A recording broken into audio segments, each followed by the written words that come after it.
জাতীয় সংসদ নির্বাচন যতই কাছে এগিয়ে আসছে ততই আইন শৃঙ্খলা পরিস্থিতি নিয়ে শঙ্কা বাড়ছে সংশ্লিষ্টদের। জুলাই গণ অভ্যুত্থানের সময় বিভিন্ন থানা থেকে লুটপাট হওয়া সমস্ত অস্ত্র গোলাবারুদ এখনও উদ্ধার করতে পারেনি পুলিশ। এছাড়া অস্ত্রধারী সন্ত্রাসীদের তৎপরতা বেড়ে যাওয়ায় আইন শৃঙ্খলা পরিস্থিতি নিয়ন্ত্রণে রাখা পুলিশের জন্য একটা বড় চ্যালেঞ্জ হয়ে দাঁড়িয়েছে। এই পরিস্থিতিতে তেমন শঙ্কা নেই বলে জানিয়েছেন স্বরাষ্ট্র উপদেষ্টা। আদৌ কি শঙ্কা নেই? না থাকলে কেন নেই? এ সম্পর্কে আইন শৃঙ্খলা বাহিনী, বিশেষ করে পুলিশ কি ভাবছে? সারা দেশের পরিস্থিতি আসলে কি? কেমন পরিস্থিতি এখন ঢাকায়? জানতে চেয়েছিলাম ঢাকা মেট্রোপলিটন পুলিশের মুখপাত্রের কাছে।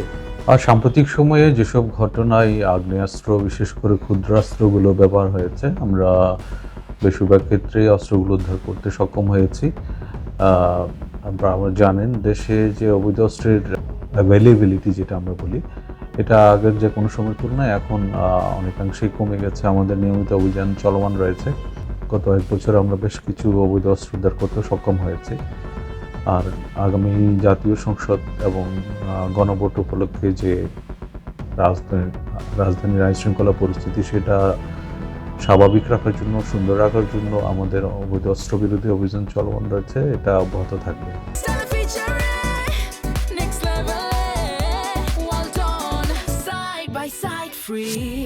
1/11-এর পর 2008 সালে বিগত সংসদ নির্বাচনের আগে আগে সকল বৈধ অস্ত্রের মালিকদের তাদের নিজ নিজ অস্ত্র ও গোলাবারুদ কাছের থানায় জমা দিতে বলা হয়েছিল। সেই সাথে তখন চলছিল অস্ত্র উদ্ধারে ব্যাপক তৎপরতা। এবার অস্ত্র উদ্ধার তৎপরতা কতটা এগিয়ে নিয়েছে আইন শৃঙ্খলা বাহিনী? বলছিলেন ডিএমপির মুখপাত্র।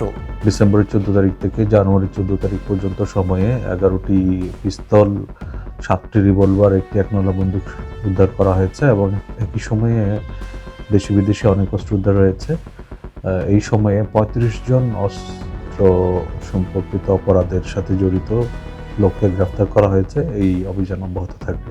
এরই মধ্যে নির্বাচনকে সামনে রেখে আগামী 31শে জানুয়ারির মধ্যে সকল বৈধ অস্ত্রের মালিককে তাদের নিজ নিজ অস্ত্র নিকটবর্তী থানায় জমা দিতে বলেছে স্বরাষ্ট্র মন্ত্রণালয়।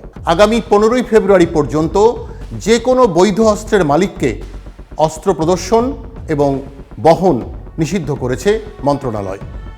Enamul Kabir Rupam, channel I, Dhaka.